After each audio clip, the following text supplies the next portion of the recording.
This is Democracy Now!, democracynow.org, The War and Peace Report. I'm Amy Goodman. We're broadcasting from Denver, Colorado, from our friends here at Denver Open Media Foundation, as we turn to a Wall Street scandal that's generated little attention but impacts millions of American public workers. In recent years, cities and states have been increasingly investing worker pensions in risky hedge funds, private equity, and other so-called alternative investments. Many of the investments are being done in secret, while politically connected Wall Street firms, including Blackstone, the Carlyle Group, and Elliott Management, earn millions in investment fees from taxpayers. Well, the Denver-based journalist David Sirota has been closely following this story for years. Last year, he revealed Chicago Mayor Rahm Emanuel, who once served as President Obama's chief of staff, received more than $600,000 in campaign contributions from executives at investment firms that manage Chicago pension funds. David Sirota also revealed the head of a New Jersey board that determines how the state invests its $80 billion pension fund was in direct contact with top political and campaign fundraising aides for New Jersey Governor Chris Christie during his re-election bid. Meanwhile, some states, including Illinois, Kentucky, and Rhode Island, have faced criticism for blocking the release of information about how their pension funds are being handled. Well, David Sirota joins me here in Denver, senior writer at the International Business Times. In 2013, he authored the report The Plot Against Pensions that was published by the Institute for America's Future. It's great to have you with us, David, for me to be in your town. Explain what this is all about. Basically, states and cities are putting more and more of their pension funds in high-fee, high-risk Wall Street investments. And the question that's been asked is now why? We're talking about a third of a $3 trillion public pension system being handed over effectively to Wall Street firms. High fee, that is the key point. Big fees. These firms earn huge fees off these pension funds. And the question is why? Well, there's really two answers. One, public pension systems are trying to big bet their way out of their shortfalls.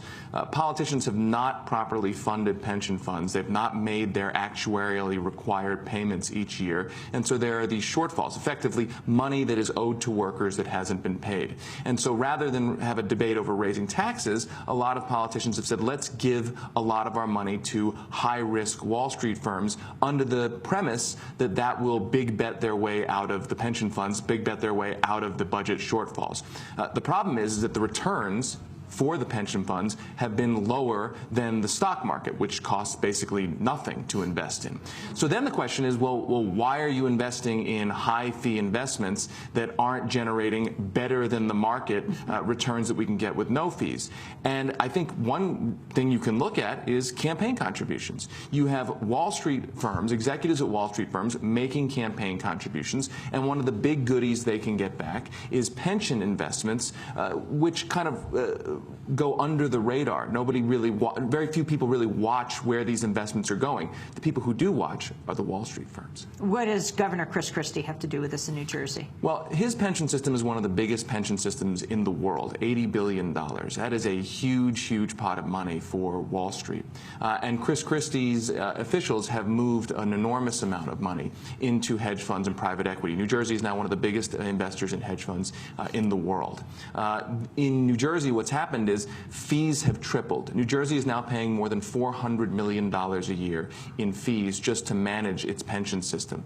New Jersey has similarly delivered below median returns. That is, below median returns for similarly sized states. So it's paying a lot more in fees and getting less back than the typical pension fund, which of course is a double whammy for taxpayers. When Governor Christie was asked about your David Sirota's ongoing investigation into the New Jersey pension system, he lashed out at Sirota. The article that spurred all this conversation has been written by a guy who is a completely discredited journalist who's been fired for being inaccurate and inflammatory before. So, right now, anybody who can, pop up on a website calls themselves a journalist. David Sirota is not a journalist. He's a hack. That is Governor Christie.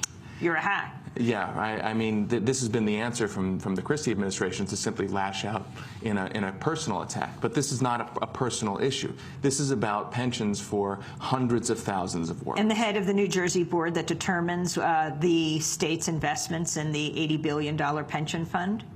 He ended up resigning. His name is Bob Grady. He ended up resigning after there were questions about the proximity of campaign contributions going into the Republican Governors Association, Governor Christie, the New Jersey Republican Party, proximity to pension deals going out. Blackstone Group, there's a major protest against Blackstone in New York that has to do with housing.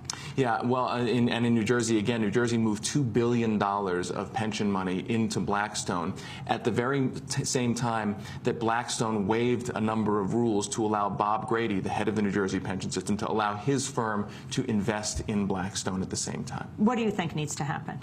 Well, clearly there needs to be more transparency. As you mentioned in the beginning, if you're a retiree, if you're a taxpayer and you call up your state and you say, I'd like to see the terms of the deals about these pension investments that my taxpayer dollars are going to, your state will likely say, I'm sorry, we can't tell you what the terms of the deals are, what the fee structures are, what the risks analysis is. So there needs to be more transparency, and there needs to be a debate, a healthy debate, over whether this money is being properly invested, whether this is a prudent investment in high-fee Wall Street firms. Can you say something quickly about Chicago Mayor Rahm Emanuel?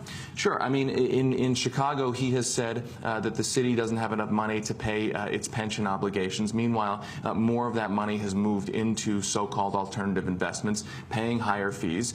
And let's remember, there is an SEC rule on the books that says you cannot accept campaign contributions if you're running a pension system from the people who are managing your pension system. And Chicago lawmakers have asked for an SEC investigation in Chicago about his campaign contributors. Well, David Sirota, there's so much more to talk about, and we'll get you back on again. David Sirota, senior writer at the International Business Times, will link to his report, The Plot Against Pensions.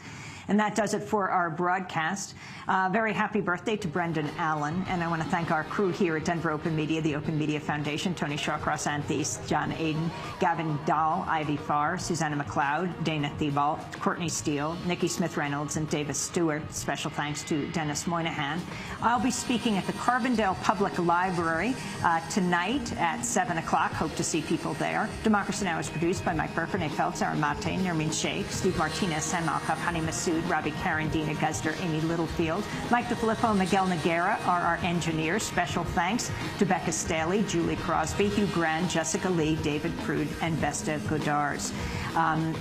Our website is democracynow.org. You can read transcripts here and watch our podcast there. I'm Amy Goodman from Denver, Colorado. Thanks so much for joining us.